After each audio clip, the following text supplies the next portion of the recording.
Welcome, guys. Welcome. Yeah. You guys already know by now. Already, I keep consistent. I'm not a consistent YouTuber because I'm a busy mom. Um, I've recently started working from home. That's why I can post like a video at least once every 3 months right now. And where's the flies in here? So I do like a very part-time job from home, and my husband and I are raising a 4-year-old, which is a lot of work. Right now it's Friday, a very chilled Friday. Um, yeah, there's nothing much happening except I'm watching videos. Why is there a fly in this room? The flies in this place are gonna annoy me. But right now I am watching I'm not doing any work. I don't think I'll be doing any work today. I am deciding to take a rest day and this fly is starting to annoy me.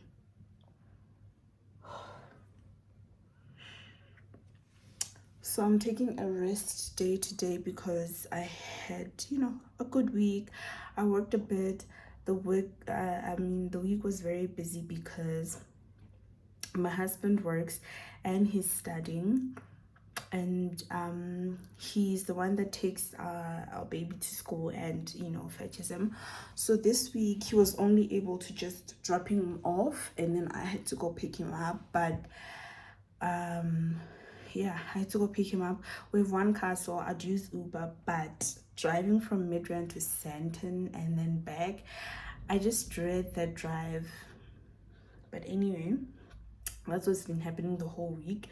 So I wake up in the morning when they wake up because I have to make their lunch boxes. I don't have to.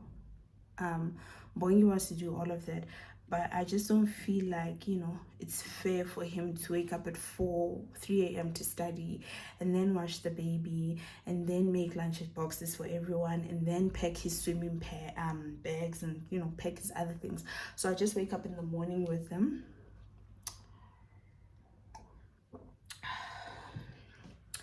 No work Friday.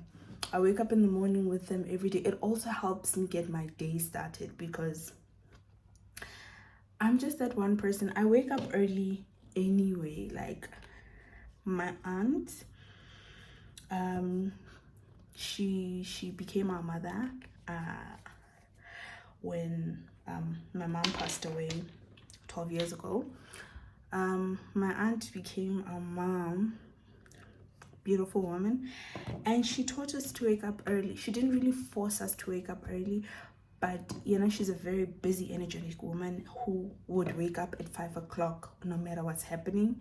Monday to Saturday she'd wake up at 5 o'clock, so I got used to waking up early. And so I just wake up with everyone, even though work really starts at like 9-10 for me. So yeah, today I'm at home. I'm just watching videos on yes, I'm so blind, I'm not seeing anything. Today I'm home. I'm just watching videos on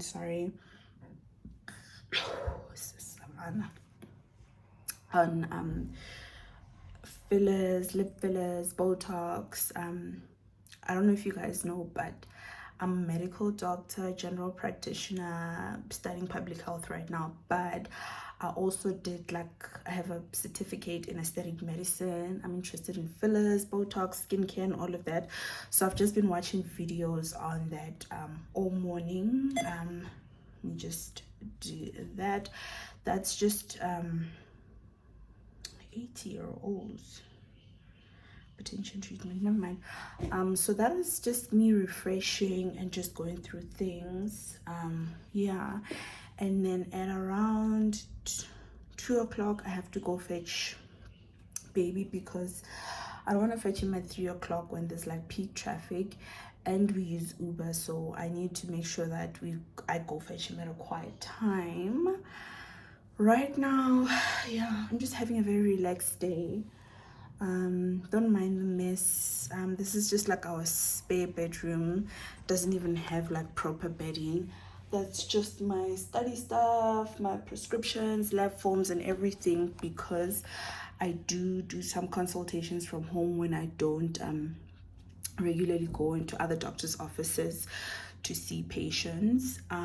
Yeah, I've sort of eased down on work this year, because it's just something my husband and I discussed, because he was kind of noticing that I was diving into this deep hole of depression and just being unhappy. So we both decided that, okay, I'll take a step back from work, and just, do some light work, still bring in some money. I mean, his salary can support us, but I don't want to do that. I don't want to do that. I have a lot of black tech, so I feel like I have to help him. But, otherwise he takes care of everything in the house. So I don't have that pressure to do too much. And also I did mention I'm going for therapy, which is not exactly cheap, but I am on his medical aid and they do cover it. So life is sort of stable, and today I'm having an easy Friday. I got some savannah. So I'm just watching these videos while I have some savannah. I just need to make sure that I drink a cup of coffee, or like eat a mint before I fetch my son, because I don't want the teachers judging me, thinking I'm this mom that gets drunk during the day and now I'm here to fetch their precious child and I'm gonna hurt her, because Bogang school is very protective of children. If they suspect that's okay, I'm just getting a message from my brother. If they suspect that something is wrong, best believe they will call authorities and everything on you. If a child's not in school, they want to know why. If a parent does not look stable, or it's just like something looks off, yeah, it's a case. They really do care about kids. They love their kids. So I just need to eat a mint, and then once I fetch my baby, I'm just gonna come home, eat something, and then I'll wait for his dad to come home so that I can continue having my savannas. I prefer not to drink when my child is home. I prefer to be like fully awake and sober and watch him in case something happens. But I'm literally having one savannah right now. Not savannah, yeah, savannah, one drink. It's like a 500 ml bottle, but like I'm having it in a flute. I used to have nice flutes, okay, very nice flutes, and because my husband loves helping me, he does dishes, most of the time. He does everything, shame. He does dishes, and so because he's a man, but he does everything with strength, so then he broke all of my flutes, and so I have this one, but I'm not complaining. So yeah, I'm just gonna continue watching videos on improving my injection techniques, because I do inject fillers and Botox, I do aesthetics, happy medicine, but I'm also a qualified doctor, even though I never looked like one. But like, who cares? I'm a human being, a friend, a mother, and before I'm a doctor. So yeah. But also, I will not be giving any medical advice. If I do give medical advice on this platform, don't take it as medical advice, because I do not come onto YouTube in my capacity as a doctor. I'm coming here in my capacity as a mom, as a wife. Ooh. Sorry. Why? Elevated cholesterol. I'm not working today. As a mom, a wife, a friend, a daughter, a sister, anything but a doctor. I usually leave work out of this. I always say that I love what I do, but the second I step out of my office or I step out of my working environment, I leave all of that behind, because medicine can be stressful. It's not so much a natural environment to work in. You see things that otherwise, that other people wouldn't otherwise ever see in their lives. So please don't address me as doctor. My name is Lerato. I just happen to work in the healthcare sector. I've been talking for 10 minutes straight, but I'll catch up with you guys later when I fetch my baby. Yeah. when I fetch my baby. I'm a passenger princess, so of course I'll be using Uber, but also we have one car. My husband goes or attends classes, for a week every 3 months. He was like, can I leave the car? He wanted to leave the car so I could drive to Sandton to fetch our child, and I was like, no, you can use the car train or use your car, but I'm not driving this car because I can drive. I just hate driving. And the last time I was driving a car, almost rammed into someone because I don't know what's happening with my eyes. Well, I haven't gotten my glasses yet, but I have problem with, I just have a few problems with my eyes, and all of this started after pregnancy. Now I can see, now everything is blurry. So I started having problems with my eyes after pregnancy. Then I was driving this one time, and I was driving on the highway, and the car was like flying, and there was like a stationary car, but I couldn't really see that the car was stationary. In my eyes it was moving, until my husband was like sleeping next to me, and he woke up and he was like, girl, do you see the car that you're driving? It happened so fast. He pulled the handbrake, and then I just stepped on the brake, and the car was making screeching sounds. It almost turned a bit. The truck almost drove into us, and that was just traumatic, right? And guys, I'm a good driver, but I suffer from a lot of anxiety. I think I've mentioned this. I don't know if I have, but I do suffer from a lot of anxiety. I have, been treated for depression. I'm still taking medication for depression right now. I've recently started going to therapy. Expensive, but thank God for the provision. My husband's paying for that. And so when little things like that happen, they get to me, right? They get to my heart. I take things to heart. I have PTSD, and so it takes me forever to get over things. And another thing is that I have this supportive husband who's more than willing to take over whenever I can't do something. So I'm always a passenger princess. I can drive, it's just that I choose not to, especially when my baby is in the car. I'm not about to risk having a panic attack in a car with my child in there. But yeah, I am a comfortable driver. It's just that since that incident, I've just taken, a step back from driving. And so I'd rather Uber, child. I'd rather Uber. Yeah, I've been joking. I actually told my husband to buy me a Kia Picanto for me to just drive around. I can drive. I can drive.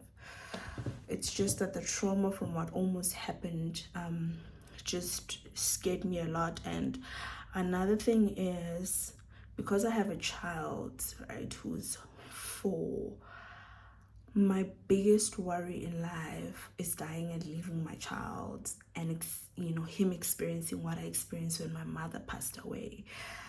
Living life without a mom is hard, guys. My mother passed away when I was 18. I'm the firstborn at home. My late brother, was 16. He also passed away. Yeah, it's just like another painful story that I'll talk about one day. And then my brother was 16, second brother. May his soul rest in peace. I miss him every day. My sister Bonolo, who's now 20, was 8 years old, and my Pifo was only 4 years old, and my son is turning 4 next month. That's like my biggest worry. I don't want to get into a car drive, get into an accident, die, and leave my child, and also leave my siblings who also depend on me, because our father's 66. He's still young and handsome and strong, but my father's very fragile. He never really recovered from losing our mother, from losing his wife, the love of his life. And so I feel like you know, he's 66, he's still okay, still strong, but he needs care. He needs me. So I'm like, despite him being my dad and being like the adult that he is, he still needs, like, you know, someone to care for him, and I do that together with my husband. He also got into an accident, you know, like a year after my mother passed. He was obviously going through a lot of stress and depression, and it's not something that's spoken about a lot. He got into an accident. He suffered a traumatic brain injury, like almost a few months after that, from like an incident that I may or may not talk about. You know, in the future we'll see. But he suffered a traumatic brain injury, and so he's got a bit of memory loss. He's fine, it's just that he suffers memory loss, and you know, he tends to forget things, but he's good, he's happy, and he's my dad. He's, you know, sort of, sorry, aging, but I feel like everyone is at home sort of depends on me and my husband, because he literally helps me with everything. My husband helps me with everything, including, you know, helping me with my dad. If we need to take my dad anywhere, he's there to take him. I remember at some point, you know, when my mother passed away and I was so hurt, and I couldn't, you know, go to my mom and my brother's graves for so long, because it was just a hurtful situation. And so I sort of forgot where their graves were, because it'd been like 5 years, right? Sure. I don't know why I'm here on camera, but yeah, it had been like 5 years since I'd gone to their grave sites. And then I was like, every day, like I dream about my mother, but I dream about my brother, but it wasn't like bad dreams. And so I started longing for them. And so okay, let me just calm down. And so, and you know, in our families, like, we don't ever talk about losing parents. By families, I mean like extended families. And it's not because we're avoiding it, it's just a hard topic to come to pass with or to talk about. But my father like speaks up. He's a very emotional man, and he expresses his emotions, and I appreciate that about him. So I decided to, you know, go visit my mother and my brother's graves, because now I had a child, and I felt like, you know, my mother's in a grave, but you know, I need her. My brother is also in a grave. He's my brother, he's my son's uncle. So we go to the graveside, and I don't remember where the graves are, because there's no tombstones, and we haven't been there in like years. They haven't been cleaned in years, so they're obviously probably lost in like you know, the mess there, because there's not like a graveyard cleaning service back home. People go there and clean their own loved ones' graves. So I was starting to get frustrated, and I was not finding these graves. And my husband's like, okay, just go sit in the car. And then he looked, and he found them, both of them. And so yeah, I've been talking about a lot of things, and it's been 20 minutes. But yeah, from talking about fetching my son to talking about graves. But anyway, that's basically what I am to my family, to my siblings, to my son. And so yeah, that's why I don't drive. I'm trying not to die. I'm a good driver, I'm just an anxious driver. So at 2 o'clock I'm fetching my son. Ideally I'd want to fetch him at 1, but that's their nap time, so I'm fetching him at 2 o'clock. And then right now I'm just going to continue with my videos and just have like a simple day. Yeah, the simple day. I don't know when I'm going to see you guys again.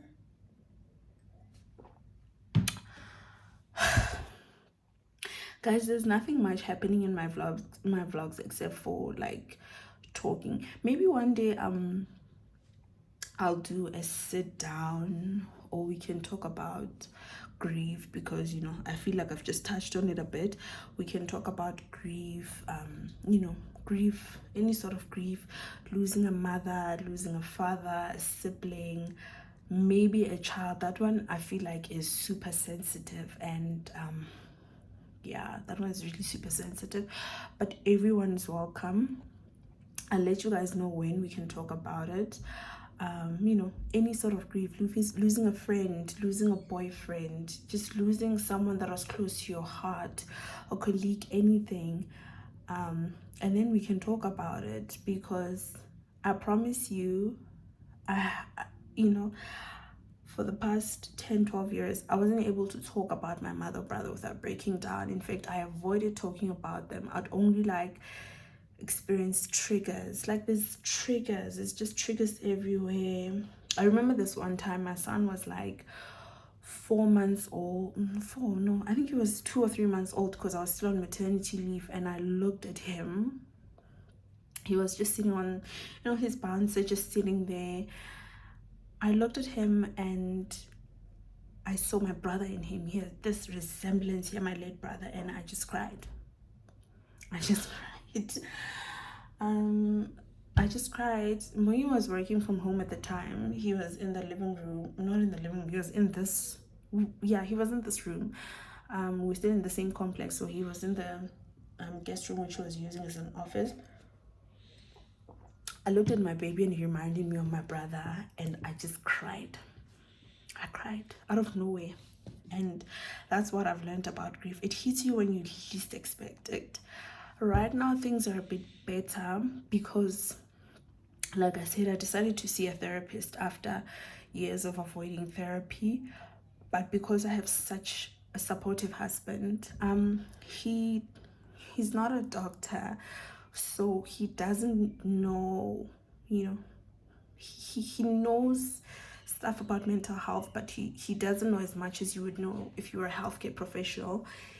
But he knew I needed some sort of help. And as expensive as therapy is, he sacrificed a few things that he could have done for himself, and he said, "You're going." And so I go. Not really working right now, but my husband is making sacrifices. Our household is standing. He encouraged me to go back to school. He's also paying for that. And this is not to brag, guys. This is to just say that I used to complain to God for so long, like, why me? Why is my life so hard? Why do I have to go through this? Why do I have to be an adult in my house, at home where I was born, and also be like a wife and a mother here? I'm turning 30 this year, but like, I feel like my 20s were so hard. But also, I sit down and I realized that I have this beautiful husband that's treating me with so much love. My father treated my mother with so much love. My mother never cooked. Oh, my mother was a softie. My mother never cooked. If she ever cooked, she would make like the weirdest meals ever. My mother never cooked because my father did all the cooking, right? Because my dad knew that my mom hated cooking, so he took over that role, and there was nothing wrong with it. It was all out of love, because he knew my wife hates cooking. So every day when my dad comes home from work, he was a teacher, he's retired now, my mom would just be chilling there, just being a princess, and my dad would cook. My mother she was a soft person, man. She's like my sister Bonolo. She was a soft person, loving person. She wasn't born for like hard work or hard labor. So my dad made sure, okay, this one is soft.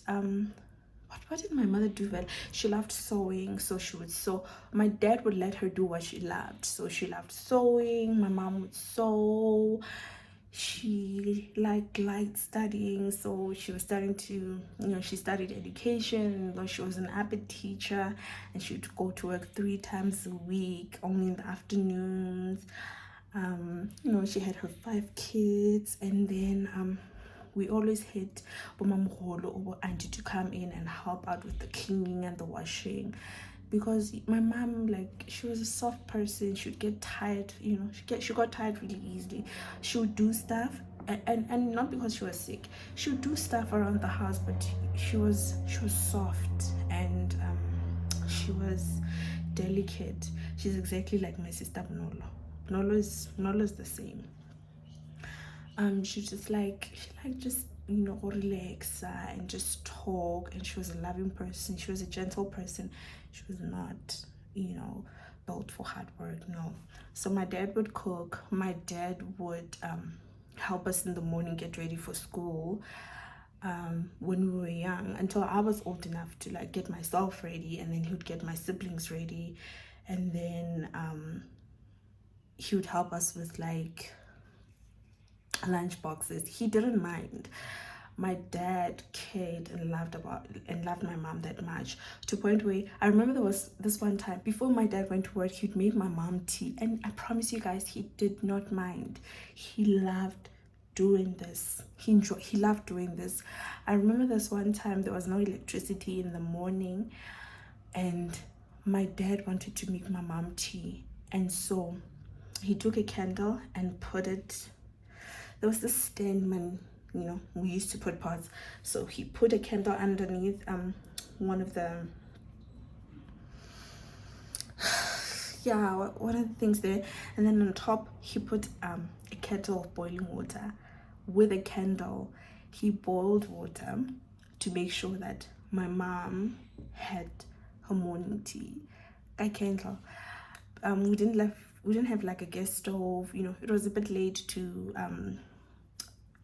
set up the coal stove and everything, but he made sure my mom had tea using a candle. And I don't forget that, because it was like the sweetest thing ever. And my father really, really loved my mother. So and when mom passed away, my father's never really been the same. Shame. He's never really been the same. So that's why I get it from then. He also just needed someone to look after him. So because he's never been the same, he misses his wife every day. It's been 12 years. I've never seen another woman in our house. He has a phone, but he doesn't care about it. We answer the phone for him. When his sisters or anyone wants to talk to him, they call us. And I've never seen him with another woman. He never remarried. I think losing my mom just it just took a lot from him. So I think that's where I learned love, the kind of love that I deserve as a woman. And that's exactly what I'm getting from my husband. My husband and my in-laws. My mother-in-law loves me. My father-in-law adores me. When my father-in-law has extra money from anywhere, he would send it to Mbongi and say, buy umakoti something nice. So yeah, man, I'm talking about a lot of random things, but I'm not a conventional vlogger. I just sometimes, it depends how I'm feeling, if I have the time, and if there's stuff to talk about. But I talk about random things, and yeah, we'll talk about grief. I'm still going to therapy. I still have to go back. I'm sure my therapist thinks that girl ran away, but I've not run away. We went for 2 sessions, 2 amazing sessions. Her name is Mahlatsi. Mahlatsi Mgoina. I went to Psych Central. She's amazing, guys. She's amazing. It's natural. I didn't know what to expect from therapy, despite being a doctor and rotating in psychiatry, but it's not the same. It's not the same when you're the patient. So yeah, I'll go back soon. Sorry about that. If you guys want to talk about grief, let me know. I don't have a huge following. There's like 50 subscribers, which is a lot. I don't know what you guys see me, but if you want to talk about grief, you want to meet up, there's quite a few people that I know of. Lindy Lidwaba, hey girl, we went to school together. She told me that she liked my previous vlog, and I know she recently lost her dad. Sorry to mention it if it's, you know, not the right platform, but she lost her dad, and you know, we can reach out, babe, and speak. I don't know what it's like to not have a dad. My dad is still alive. What I do know though is to go through life without a mom. And these two things are not really comparable, because I don't know what it's like to not have a dad, and it hurts just as much. It you know, losing a certain person hurts in its own different way. So I wish you guys, I don't know how we're gonna do it. I don't know if we're gonna do a Q&A or try to meet up somewhere, or just like have a Zoom meeting or a Teams meeting and just talk and offload with people outside of our family members, and just discuss exactly, you know, how we feel at this point in time, how it's affecting us, how we're dealing with it. Is there room for therapy? Other people prefer to talk to their spiritual leaders, their pastors. Personally, I am Christian, but I prefer speaking to a neutral person. I know what the word of God says, you know, about all this grief. God will always be there for us, you know. I use the word of God, God, so please don't mind my pronunciation. I use the word of God. It dwells in me. It's here, right? And this bottle, word of God, and I also get professional help. I go to a therapist, and I'm also on medication, right, for anxiety and depression. And we also need to destigmatize that, destigmatize mental health. Let's talk about these things, you know. For example, I lost my brother to suicide, and this is all mental health, and it's gonna keep happening if we don't talk about it, you know. If we don't know what signs to look out for, where to get help, what to do. Let's talk, guys. Let's talk. We're all human beings, and when we have this talk, I'm not going to be talking in my capacity as a doctor. Yes, I will give, you know, I will tell you guys what I know from a doctor's perspective. I'm using my phone. It's on a camera. I'll tell you what I know from a doctor's perspective, but we'll guys be having a talk as human beings, as sisters and children and orphans, and all of that have gone through grief, and how we deal with it, help each other deal with all these things. I've been talking for 30 minutes now, guys. I talk. I've learned. I used to be very quiet. I'm still quiet. I used to be a very quiet person. I didn't talk a lot. There's certain people that I wouldn't, you know, open up to like this. I prefer opening up to strangers or people that I haven't met, people that don't know much about me, that cannot judge me. There's nothing I hate more than judgment, or being judged, or judging other people. So that's why I'm going to talk on my YouTube channel. I don't know most of my subscribers, but I feel like this is my safe space. I have 50 subscribers. Thank you guys for subscribing. I don't know what you saw in me, but yeah, let's talk. Let's talk. One day we'll have a ladies' lunch and meet up. Oh, I think Ufile Shlalu is also one of my subscribers. I'm not sure, but I'll check. But I think she watches. Yeah, she once said something about my YouTube, and she recently got married. We can talk about marriage. Oh, sorry.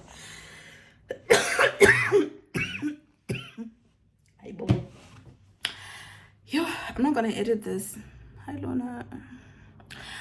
Sorry guys, I'm reading messages from my phone. But yeah, let's meet up, let's talk, man. It doesn't have to be about grief. It can also be about work, being bullied in the workplace, or being overwhelmed at work, or just let's just talk about stuff that annoys us and just like offload, and have drinks for those that, you know, drink, have juice for those that don't.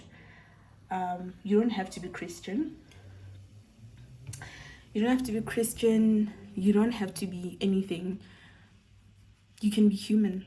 Just be human. If you're a mom, bring your baby. I have a 3-year-old. Just hey, man, man. Also, my camera is not stable because I don't know where my tripod is. My son probably hid it somewhere. But yeah, let's meet up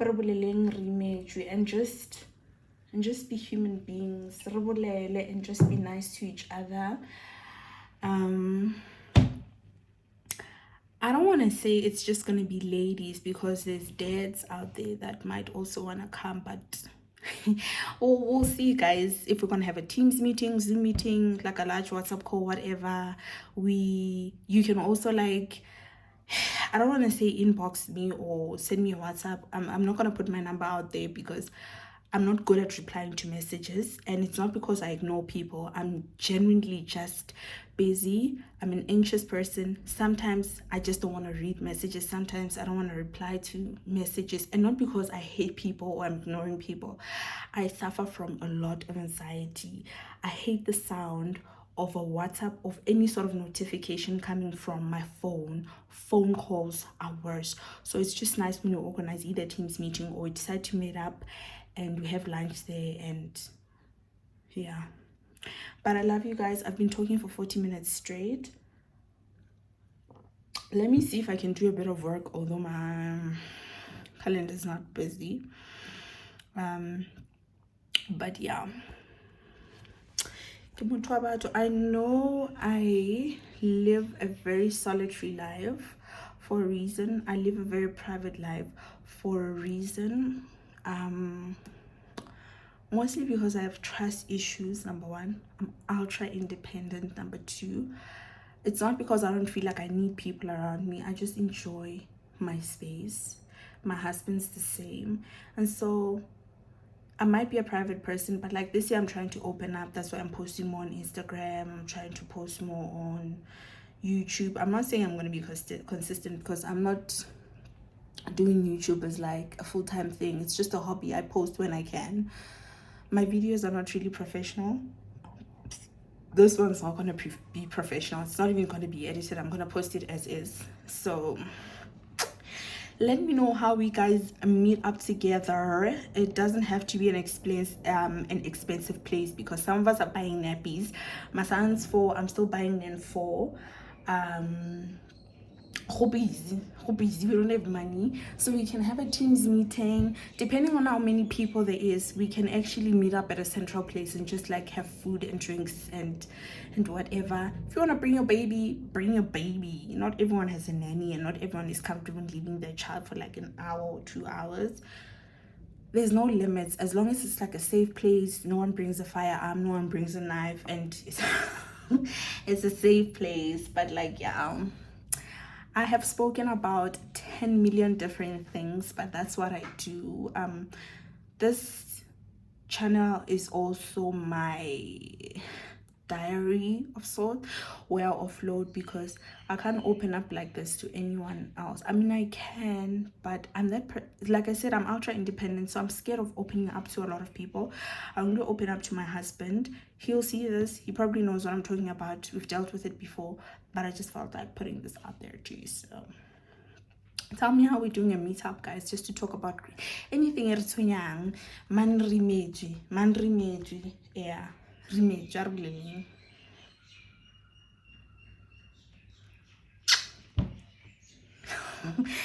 a comment.